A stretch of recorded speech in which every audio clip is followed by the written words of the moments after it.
আজকের আন্তর্জাতিক খবরে আমন্ত্রণ জানাচ্ছি আপনাদের। আমি মুস্তাফিজ। গাজায় যুদ্ধ শেষ, আনন্দে রাস্তায় নামলেন গাজাবাসী। তবে প্রশ্ন হচ্ছে, ফিলিস্তিনিদের এই আনন্দ কয়দিন থাকবে?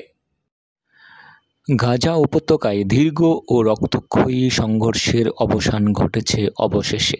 বৃহস্পতিবার মধ্যরাতে কার্যকর হওয়া যুদ্ধবিরতির ঘোষণার পর গাজার আকাশে থেমে গেছে বিস্ফোরণের শব্দ, নেমেছে স্বস্তির নিঃশ্বাস।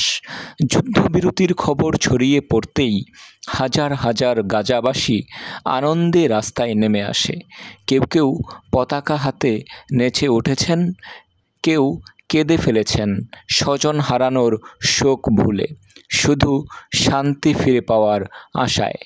তবে আনন্দের এই মুহূর্তেও অনেকের চোখে জল, কারণ এই যুদ্ধ গাজার অবকাঠামোকে প্রায় ধ্বংসস্তূপে পরিণত করেছে। জাতিসংঘের হিসাব অনুযায়ী কয়েক সপ্তাহের সংঘর্ষে হাজার হাজার বেসামরিক নাগরিক নিহত হয়েছেন, আহত হয়েছেন অগণিত মানুষ। হাসপাতাল, স্কুল ও ঘরবাড়ির বড় অংশ এখন ধ্বংসপ্রাপ্ত বা বসবাসের অনুপযোগী।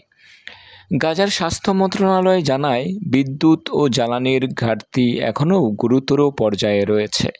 আন্তর্জাতিক সাহায্য সংস্থাগুলো বলছে, মানবিক সহায়তা পৌঁছানোই এখন সবচেয়ে বড় চ্যালেঞ্জ। সীমান্ত দিয়ে কিছু ত্রাণ প্রবেশের অনুমতি মিললেও তা পর্যাপ্ত নয়। ইসরায়েল ও হামাস দুপক্ষই যুদ্ধবিরতির ঘোষণা দিয়েছে মিশরের মধ্যস্থতায়, যদিও দুই পক্ষই নিজেদের বিজয় দাবি করেছে। বিশ্লেষকদের মতে, এই যুদ্ধের কোনো পক্ষই প্রকৃত বিজয়ী নয়। গাজার জনগণই এই সংঘর্ষের মূল ভুক্তভোগী। বিশ্লেষকরা সতর্ক করে দিচ্ছেন, এই যুদ্ধবিরতি স্থায়ী শান্তির নিশ্চয়তা নয়। বহুবার দেখা গেছে, যুদ্ধবিরতির পরও উস্কানিমূলক ঘটনা আবারও সংঘর্ষের জন্ম দিয়েছে। তাই এখন সবচেয়ে জরুরি বিষয় হলো দুই পক্ষের রাজনৈতিক সদিচ্ছা ও আন্তর্জাতিক সম্প্রদায়ের সক্রিয় ভূমিকা।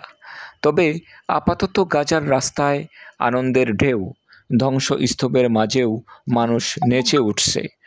শিশুরা পতাকা হাতে দৌড়াচ্ছে, যুদ্ধের ভস্ম থেকে শান্তির প্রথম আলো দেখা দিয়েছে। এই আশাতেই মুখর গাজাবাসী।